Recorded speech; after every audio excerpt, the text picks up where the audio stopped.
अस्सलाम वालेकुम व्यूवर्स, आज मैं आप लोगों के लिए फ़ालसे की शरबत की रेसिपी लेकर आई हूँ, जिसे बनाना बेहद आसान है और बहुत ही मज़ेदार बनके तैयार होता है। आजकल बहुत ज़्यादा गर्मी हो गई है, तो इस शरबत को इस गर्मी के मौसम में ज़रूर बनाइएगा। गर्मी का तोड़ है ये फ़ालसे का शरबत, और इस वीडियो को लास्ट तक ज़रूर देखिएगा। एक मैंने ब्लेंडर जग ले लिया है, इसके अंदर ऐड कर देंगे हम फ़ालसे। ये फ़ालसे मैंने लिए थे आधा किलो के बराबर। इसके अंदर हम चीनी ऐड करेंगे 1 कप के बराबर। फ़ालसे काफ़ी खट्टे होते हैं, इसलिए हम चीनी थोड़ी ज़्यादा ही ऐड करेंगे। इसके अंदर ऐड करूँगी काला नमक हाफ टी स्पून के बराबर। नॉर्मल सॉल्ट ऐड करेंगे इसके अंदर हाफ टी स्पून। पानी ऐड करेंगे इसके अंदर 1 लीटर के बराबर। हमने कवर करना है, उसको ब्लेंड कर लेना है अच्छी तरीके से। तकरीबन 1 मिनट तक इसको ब्लेंड कर लीजिएगा। अच्छी तरीके से छान लेना है।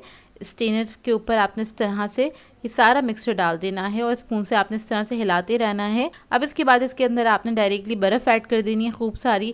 जितना अच्छा ठंडा करेंगे उतना अच्छा ही मज़ेदार लगता है, क्योंकि गर्मी बहुत ज़्यादा है और इस तरह के मशरूबात तो बहुत अच्छे लगते हैं गर्मी के मौसम में। और उसके बाद आपने इसको डायरेक्टली सर्व कर देना है। ये देखिए बहुत जल्दी तैयार हो जाता है ये बनके। इसको ट्राई ज़रूर कीजिएगा और अपना फ़ीडबैक ज़रूर दीजिएगा मुझे।